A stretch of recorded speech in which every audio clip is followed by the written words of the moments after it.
Hey GlamFam, Linwood here, and today I'm going to be showing you how to make a wig per your popular requests. So before we get started on that, I want to take a moment to thank YWigs.com for providing the hair for this tutorial. Make sure you guys check them out. They sell all kinds of stuff, and I'm going to be showing you something brand new from them that I really think is quite amazing here in just a moment. Before you get started with trying to make your wig, you will first want to measure your head, so you can either go ahead and get you some cheap measuring tape like this, or just borrow some from your grandma or some nearby seamstress or something. What do they call when they're men? Seamsters? I don't know. Anyway, so you're gonna go ahead and take the measuring tape like this here, wrap it around the head from the nape area up to the tip of the hairline, and you just basically want to go all the way around. This height here, you guys can see I'm right at about a 23. So that's gonna let you know the size of the canvas block that you're gonna need, so you can customize it to your head size, because canvas blocks come in a number of different sizes. And if you make this too small or on a styrofoam head, it's not gonna fit your head, because your head is bigger than a styrofoam head in most cases. A few warnings ahead of time: I am a cosmetology instructor, so this is gonna be an incredibly detailed tutorial, and also I'm gonna be speaking pretty quickly throughout the entire tutorial. So if you have a hard time keeping up with stuff like that, keep in mind you can slow down the speed by pushing the little cog on the side. It will go ahead and have different speeds that you can play this video at if you need me to slow down at any point. I'm gonna be covering a lot of information. It's gonna be incredibly in-depth, and hopefully that way it leaves you with less questions at the end. So let's dive right in. Okay, so items that you'll be needing for this tutorial are as follows. We have over here, of course, needles and thread. I do buy my needles in bulk, and honestly, it's better for you to go ahead and get them like that than to buy them from the beauty supply store. Usually at the beauty supply store, they're about $1 a piece. Depending on where you are, they may be a little bit more than that, but you can get them on bulk in rather large amounts, sometimes packs of like 30 for about $10. So honestly, it's a better deal to do that. That's why I have infinity billion needles in a dime bag. Some weaving thread. Make sure the thread that you use is in fact hair weaving thread, not sewing thread. This thread is a bit thicker and a lot more sturdy, so that way it's less likely to break as you're sewing with it. Sewing thread is really thin and easy to work with, and honestly quite cheap, but sewing thread does break rather easily, and you don't want your wig coming apart really easily. You're gonna need some T-pins like these babies here. By the way, all these will be linked down in the description box below. A wig cap. I like these mesh ones here. You guys can see it's see-through, it's very lightweight, and it's got a good degree of stretch to it. These do come in various sizes, and I found them on Amazon. They are absolutely amazing. I will see if I can link them in the description box down below as well. But they're nice because they're breathable and lightweight, unlike the spandex dome caps that are incredibly thick and heavy and will have you sweating like nobody's business. A canvas wig block like this one here, and on the outside of it I have a crock-pot liner, and basically what I do is I go ahead and place that over it, and I just T-pin it on, so you guys can see the pins in place here. What that's gonna do is just prevent you from getting any type of the fabric underneath there on the block into your stitching when you're making the wig. It's also gonna help out with preventing any type of hair color from getting on the canvas block, especially if you are doing hair color on a wig. And it also makes sure that if you're doing wet styling that you're not getting any type of moisture inside of the canvas block, which can mildew or mold later.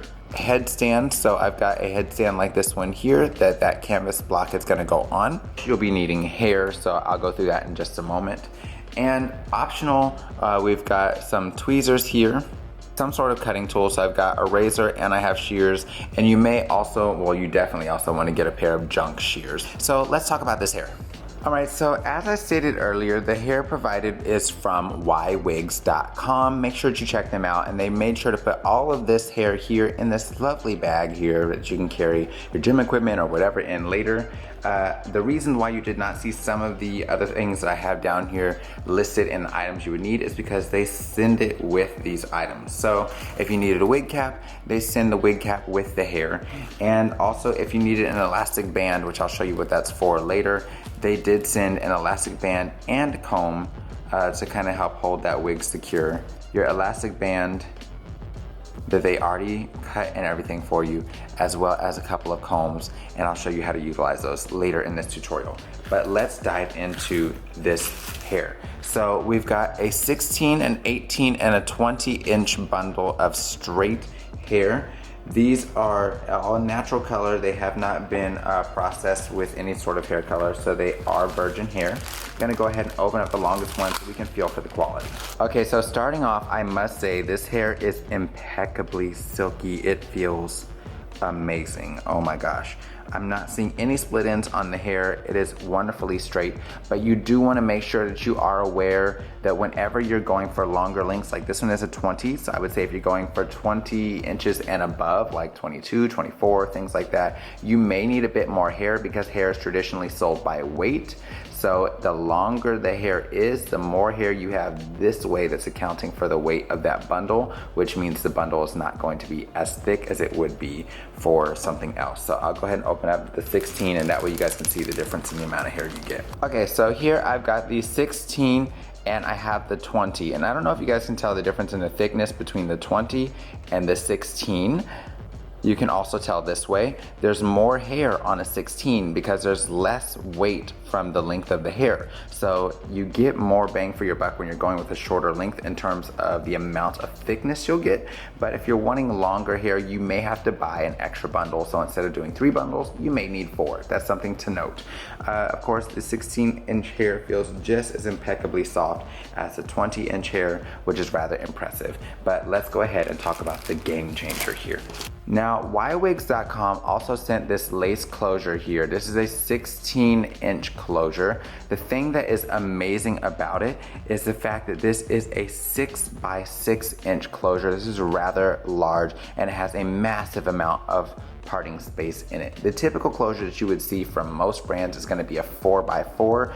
This one is large enough to fit across the entire top of the head, and it has such a deep amount of parting space. I mean, this baby is so deep that it's having conversations about existentialism in the 19th century, okay? The nice thing about it is it gives you that full range of parting space across the entire top of the head, or if you wanted to put it slightly opposite side and get an even deeper part, you can do that as well. You guys can see they do have some of the hair that's already going forward to be utilized as baby hair, and of course you can modify that however you like, and it doesn't look to be incredibly dense around the edge, so you may not have to do much tweezing there at all.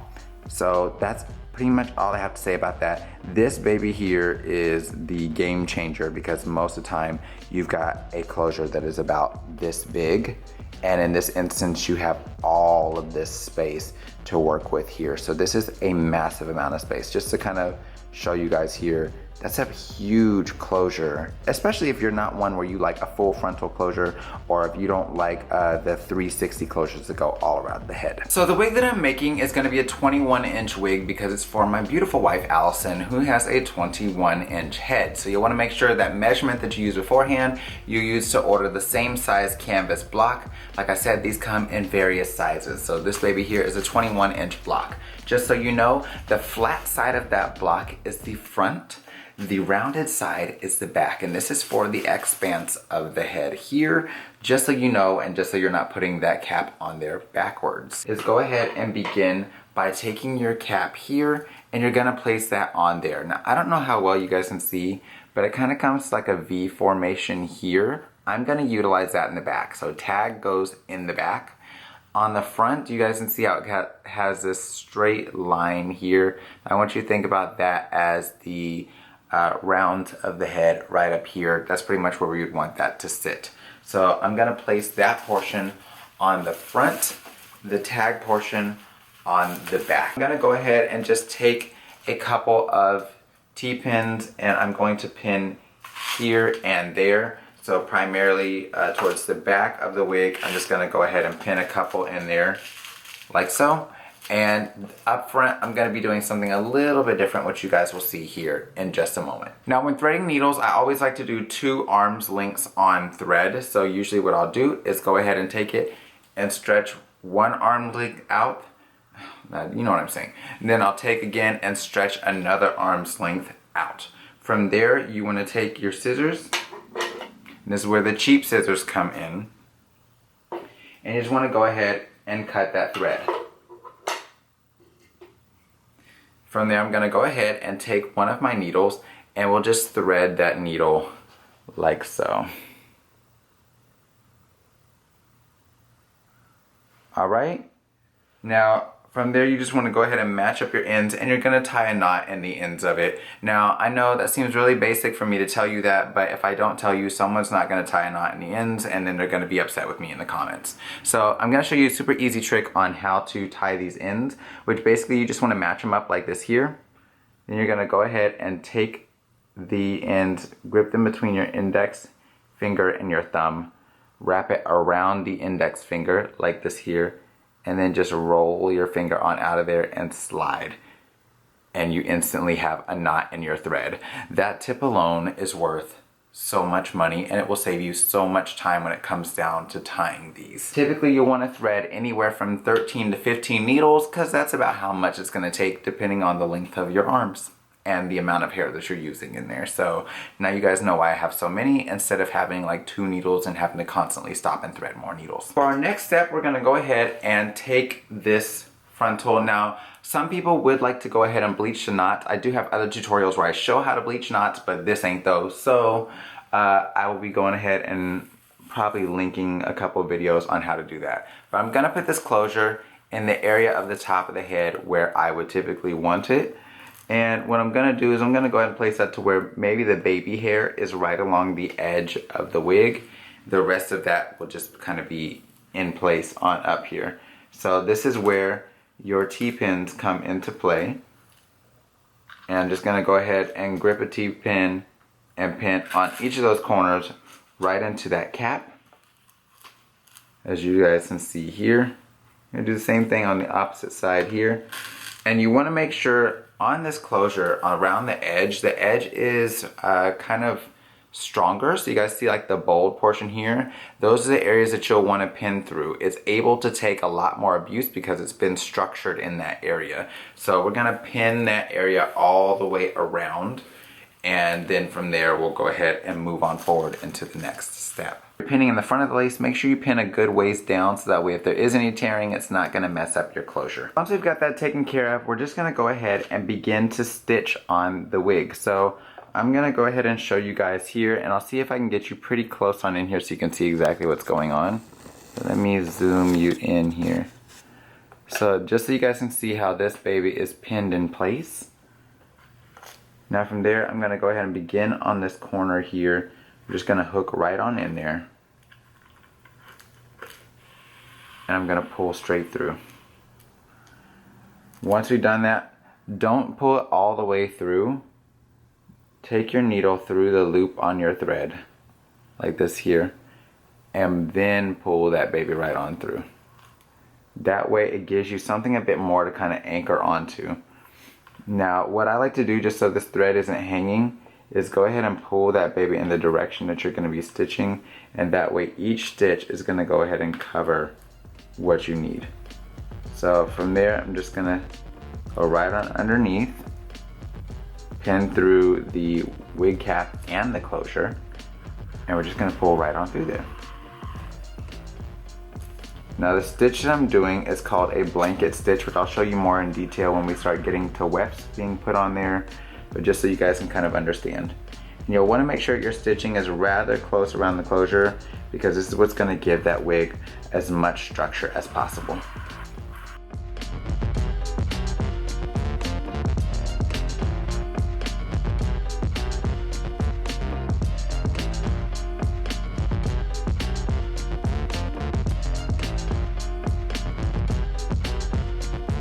So I've now stitched all the way around the edge of the closure, with the exception of the front. You do not want to stitch under here. You're only going to stitch on the edges that are reinforced. So if it's not reinforced, don't stitch there. We're going to leave this part loose, and I'll show you what to do with that a bit later. As I'm doing the rest of the wig, I won't really want to stitch through the actual elastic portion.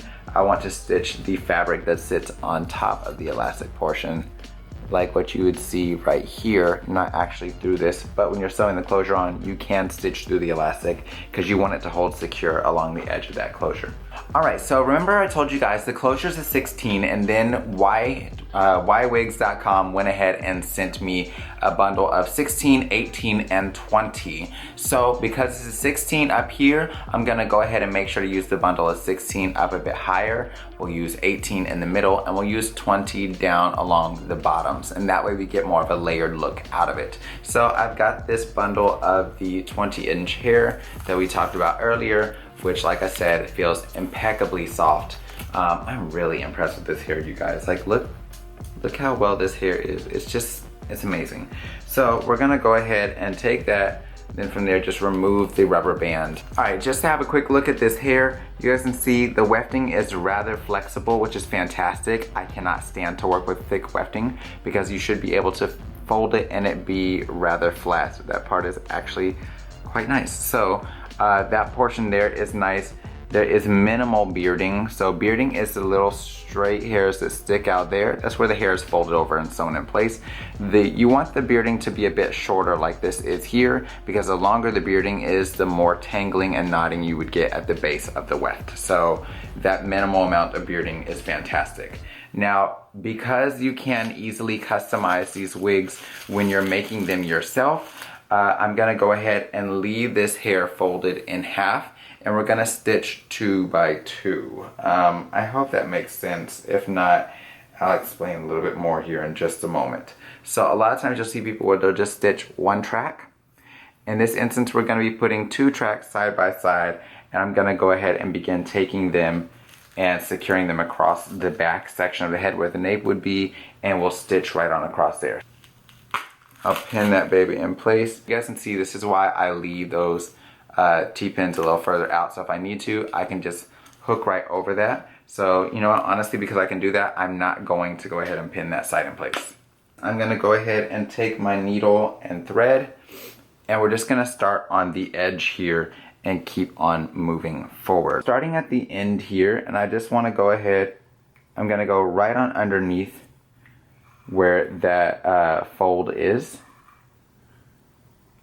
I want to go ahead and secure my thread to that. So I'm just going through where the knotted section is, and we're going to go all the way down.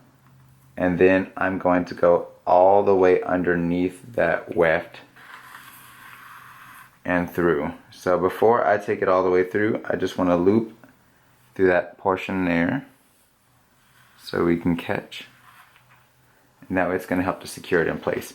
Now, remember earlier I was telling you guys about a blanket stitch. Let me see if I can get you just a little bit closer. So what a blanket stitch is when you are stitching, and instead of you just kind of sewing right on along, you're going to go underneath the weft, secure into the cap, and that top portion of the thread is going to fold right over the top of the needle there. So basically this top portion goes over the thread that you're using like a blanket, and this just kind of helps to add a bit more security and lock that baby in place. You'll hear some people call this a lock stitch, but this is a blanket stitch by proper sewing. And so I'm just gonna go ahead and continue this pattern all the way across the back section of this wig, from one corner of the nape to the other. Once I've gone from one corner to the next, I can either double knot, or like for instance here, because I don't have a ton of thread, I'm just gonna go ahead and stitch a couple times in that same area and then finish out with a knot.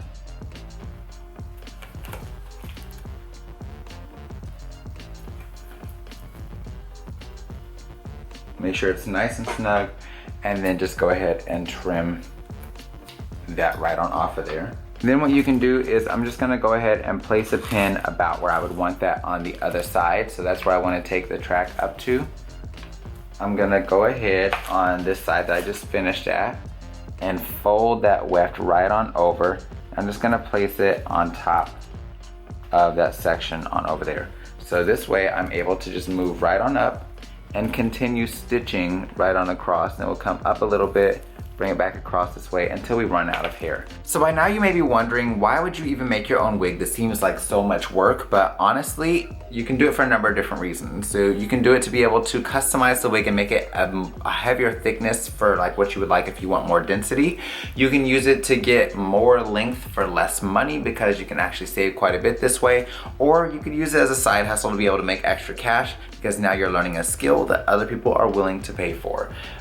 It's a great way to be able to earn a bit extra and to even take some of the old hair that you have and be able to customize it a bit, because you can sometimes find hair on better sales than you can wigs. Which, by the way, if you do prefer to just purchase a wig, you can purchase from YWigs as well. But they sent me these bundles, so I figured, hey, why not? I've had a lot of people asking me how to make wigs anyway. When you get to the corners and you're folding over like this, you'll want to make sure that you are not just sewing directly on top. You'll want to create a ton of bulk. So what you'll do, slide that corner up just a smidge, and it allows it to lay a lot flatter instead of having it bulk out quite so much. So you don't want it to come out and on top of, because then the bulk here is about the size of my finger. If we push it up and then stitch it down, it allows you to more seamlessly go from edge to edge without creating a massive amount of bulk. So what I'm gonna do is I'm gonna start stitching on the mesh here instead of stitching on the actual weft. And the reason why I'm doing that is because I want to go ahead and set in pattern a certain degree of flatness and allow the cap to transition with the wefts, and that way we get a lot more flatness, and I can use that stitching to pull it up a bit so it's not super bulky on that edge. I just finished up with the 20-inch bundle, and now I'm gonna go in with the 18. So what we wanna do is, where I finished off here, I went ahead and doubled up my thread, and now I'm just gonna go ahead and put a single knot in there to kind of help hold everything in place so nothing comes loose and that weft does not try to slide out later. So if you feel like you need a second one, feel free to put a second one in there. It's not gonna hurt anything. There we go. Okay, so what I'm gonna do is I'm gonna go ahead and come through the corner of the weft here. And I'm not gonna go through the front one, I'm just gonna go through the back side. So hopefully you guys can kind of see there. Not through the front, I'm through the back. And the reason why I'm doing that is because I can just go ahead and take that when I come from the back side, that thread's coming across the front and it'll hold the front more secure. Alright, so when I pick up that needle there, remember that needle has gone through there. I want to reach right on underneath my previous section, and we're just going to continue on like we would if that track had never stopped. But the only thing is, I want to secure underneath this one as well. So the same way that you double thread and double knot that one, I'm going to go ahead and double thread right on underneath where we started this section, and that way it just kind of helps to hold everything nice and secure. From there, I'm just going to continue on stitching like I've been doing for everything else. Now, if you notice that you want less bulk, let me see if I can get you guys to see a little better here. If you notice that you want less bulk, what you can do, instead of stacking those tracks directly on top of each other and having it stick out, because here it sticks out a bit from the head. If I tilt the head back some, I don't know if that'll help you guys see a bit more. See how that sticks out? If we want to go ahead and get it to lay more flat, instead of having them stick out like that, what you can actually do is, instead of placing them on top of one another like that, go ahead and lay them to where they're more flat like this. So they're still touching, but you guys see how much flatter that helps that lay? So now instead of just going over the one, I'm still reaching under and going underneath both tracks, but what it will do is allow the whole thing to lay a lot more flat, because it allows for that top track to kind of overlay the bottom one, and it gives you a lot more flatness there. So if you're concerned about creating too much bulk at the base, that's kind of how you would combat that in order to ensure that you don't have any issues there. I hope that that makes sense, you guys. It's difficult for me to kind of keep an eye on the camera and still be able to keep up with what I'm telling you, because I need to be able to see, but hopefully you guys can kind of pick up what I'm talking about here. And that way it doesn't create any extra bulk underneath there or on top, but that second track lays perfectly underneath the top one. So now I'm just going to continue on back and forth like I've been doing, and we will move on up the remainder of this head. Okay, you guys, so I've gotten all the way up to the top, and this is the 16-inch bundle here. So what I'm gonna do, because remember I've got them folded to where I've got 2 tracks together, what I'm gonna do is I'm gonna cut this top track now that I'm up at the very top. I'll go ahead and clip this portion right here. And then from there, I can make sure that I've got less bulk as I'm taking my last track right up around the edge. So I'm not gonna sew it on top of, but I'm just gonna sew it nice and close to the edge of that closure all the way around, so it lays nice and flat all the way down, completely around the closure. And that way we can make sure there's a nice seamless, smooth transition from one to the next without any type of bulk right around the edge of that closure. So I'm gonna go ahead and do that, and then I'll let you guys see the finished look of the stitch portion, and we'll move on into the next step.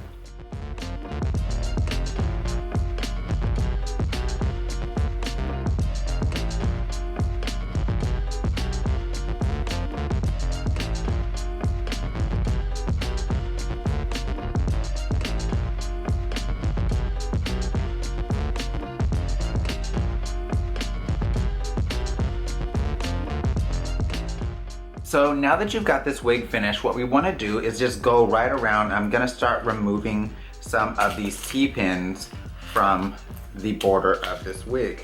And that way I can go ahead and take this wig right on off of the wig head. I'm just going to slide this baby right on off. Now here's what I want to show you guys. This is why I have plastic wrapped around there, because even with the plastic, I still managed to sew through the canvas portion on the wig. So what I'm gonna do, because I don't want to mess up the wig, is I'm just gonna cut the fabric from the canvas wig block, and who cares? All right, so that's why the plastic is on there. Now what you'll want to do from here, after you've removed that wig from there, is you're gonna go right on underneath the wig.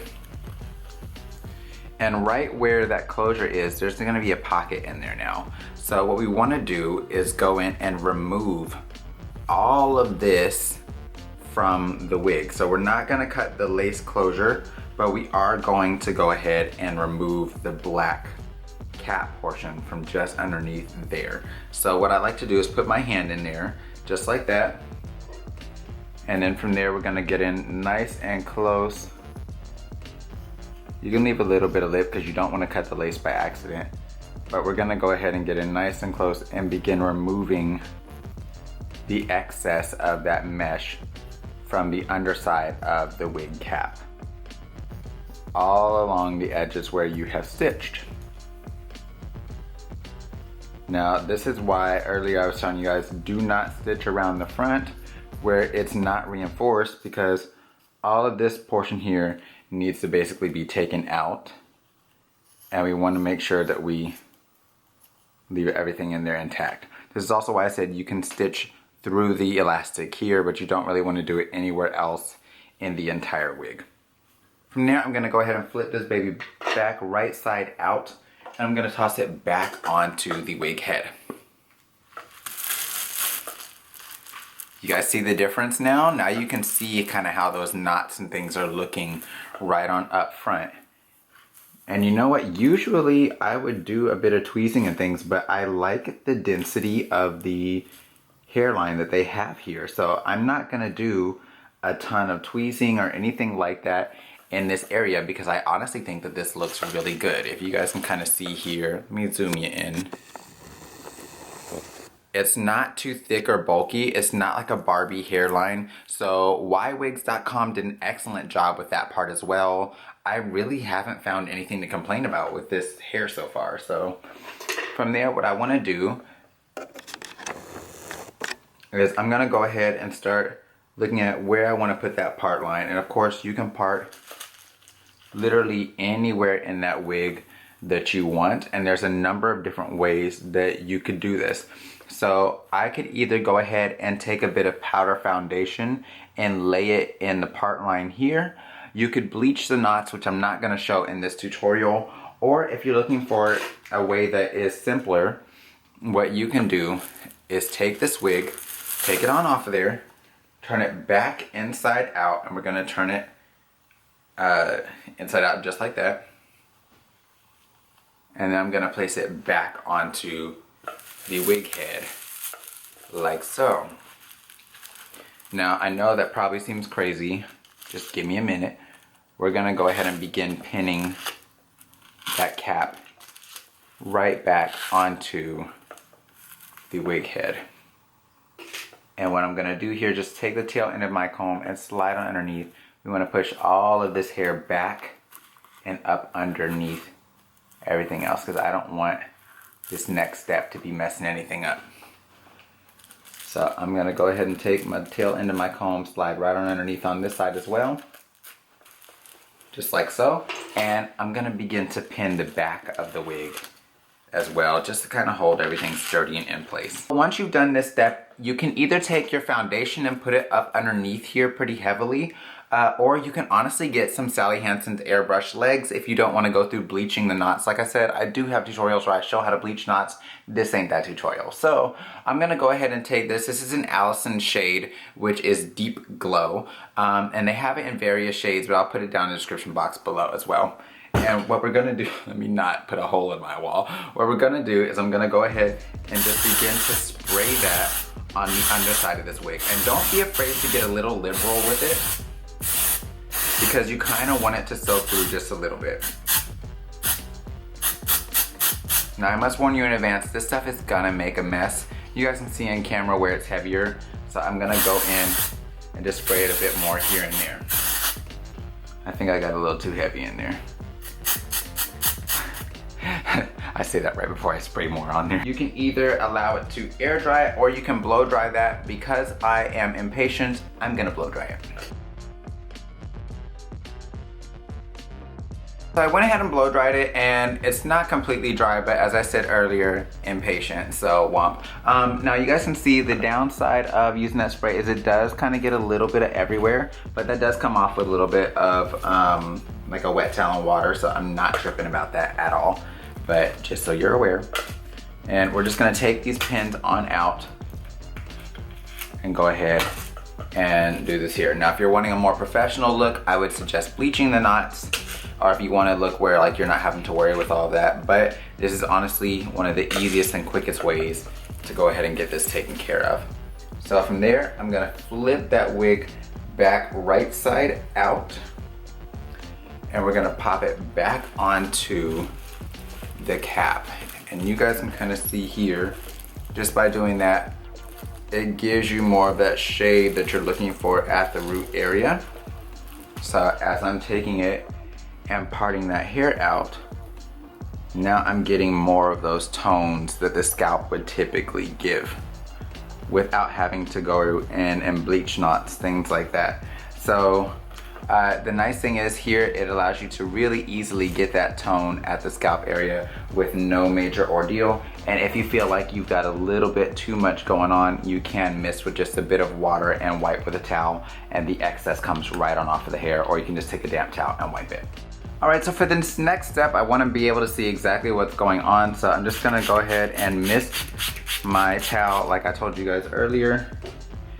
And first I'm gonna go up underneath here and wipe the excess right on off of the plastic wrap here. And then that way I can go ahead and see exactly how light those knots are. And I'm gonna wipe the excess right on off of the hair around this edge here as well. Now I feel like on this portion, if you wanted to cut baby hair in the wig, you could, but I feel like it's almost like a baby hair pandemic on YouTube right now. Everybody and their mama is trying to do some doggone baby hair, and I'm just like, can we calm down with the baby hair? Because that's not baby hair, that's hair, baby. You a grown man. Okay, so we're gonna go ahead and have a look at that. I want it flowing away from the face so it looks really nice and natural. So I've got a curling wand. You can use a pressing comb, you can use a curling iron, whatever floats your boat. But I'm just gonna take that and lay these edges back and away from the face. Keep in mind, your iron does not have to be 4,000 degrees for this. This hair is naturally pretty fine and straight, so don't be tripping. Now, if at this point you have a certain part line that you would like to put in that wig, From there, you can easily take that wig and add in whatever part lines you would like. So in this instance, I'm gonna go ahead and do right over here because Alison likes her part on the right side of her head. And I'm just gonna take my curling wand right on into that parting space like so. And that way you can easily have that part line there. Now the nice thing is with you doing that, it allows you to easily have that part line in there without having to go through any major stuff, no foaming wrap, no press and comb all over the place, all that type of stuff. From here, I'm gonna go ahead and flat iron this hair and I'll look and see how much cutting we need to do. Excuse me while I feel myself. Excuse me while I feel myself. It's a body over here now. It's a body over here now. It's a body over here now. It's a body over here now. Okay, so what I'm gonna do here is just go ahead and take this hair right on out. I'm gonna look for that shortest section of hair here, and this is where I'm gonna blend that 16 with that 20. So what we're gonna do is just bring that hair all forward like so. I'm gonna take my razor, you can use your shears for this, whatever you want. And I'm just gonna lightly go down the shaft of this hair. Now just to show you how to do that with your shears, same technique, same premise really, but you're just gonna take your shears, pull it on forward, and from there, just slide while you cut.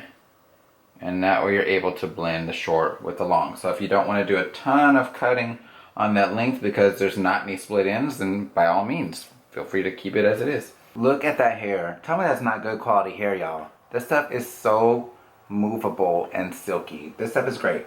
No complaints from this hair at all. Curls really easily, no complaints whatsoever. Now on this next portion, what I'm gonna do is go ahead and push this hair away from the front. I would typically take a pair of kind of sharp but junk shears for this because you really don't want to use like your good quality shears. To me, these are cheap shears because they were under $50. My hair cutting shears are usually like $2.50, but if you're not professional, then you could just use whatever shears for this, like sewing shears, things like that, just to make sure they're sharp so your line is nice and smooth. You want to go ahead and trim up nice and close to the lace. So I'm just going to go ahead and cut and slide right on across. Now if you can't slide, your shears probably aren't sharp enough. So I'm gonna go ahead and do that right across the front,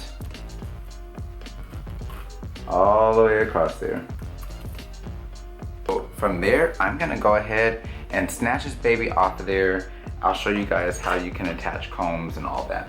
So let's say for this part, you're wanting to go ahead and attach combs. What you would do is go back to the nape area.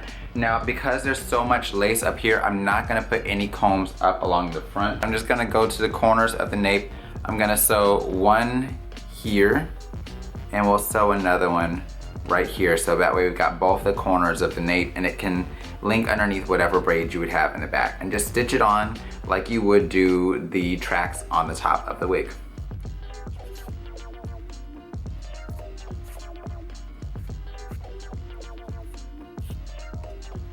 Once you've stitched that on, you're just gonna repeat it on the opposite side, right on over here. Where am I at?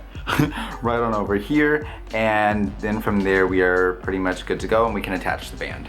Okay, so as I stated earlier, YWigs sent an elastic band with the wig, and I know some of you are probably wondering what that's for. Basically what that does, it goes inside the wig, and you want it to go pretty much from ear to ear here. What that's gonna do is help to hold that closure down more flush to the skin up along here. Now since it's about a 6x6 closure, it's gonna go from about the edge of the parietal ridge on one side to the edge of the parietal ridge on the other. So if we did it right down the center, I just want to go about another 3 to 3.5 inches back at that angle to where it would fall just behind the ears, and that way it holds nice and securely. Hopefully that's not too confusing, but I'll show you guys what I mean here. So being that we went from the center portion of the wig, what I'm gonna do is go ahead and look at this wig where the closure portion ends. I'm gonna come up above the elastic band that the wig is made with. So we're gonna go from there, and then from there I wanna jump down about 3 to 3.5 inches with it stretched, so that way I can kind of know, okay, that's about where I need it to be. I'm gonna go ahead and stitch the elastic band starting right about there on the inside of that wig. So from there, I'm just gonna go right on ahead at the edge of the other elastic band. I'm gonna attach those.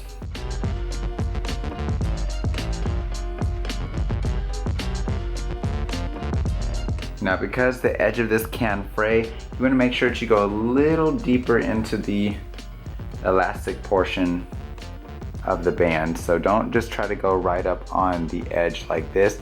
Come a little deeper down. Now keep in mind, you want this to be a little snug. So if you have a larger head in the back, you may need a longer piece of elastic. That's why it helps to check from ear to ear. And honestly, it's better to do this after you've sized the wig to see how well it fits on your head, because everyone does not like the elastic band being added to it. Usually Alison is not a huge fan, but I want to make sure I cover all of the bases with this tutorial. So I'm going to go ahead and tie off on this side, and then I'm going to stitch on the other side in the same spot, and I'll get it on Alison and let you guys have a look.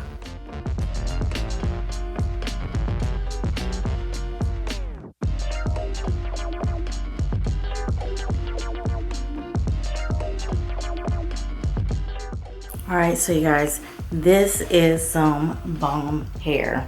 This hair is so soft, so silky. It has no catch in it whatsoever, no shedding. Like, man, that's crazy, right? This hair is like butter. And this hairline is just so perfect. Look at that. And it's got a nice little parting area all the way back. See, if you want to do all those little ponytails or whatever, you can. I mean, this is nice. I feel like a movie star. You can literally, you know, either sew it down, you can glue it down. If you don't want to, it's whatever you want to do, whatever your evening's for. If you want to take this baby off and be done with it for the day, you can. You don't have to deal with all that because the hairline is perfect. Perfect.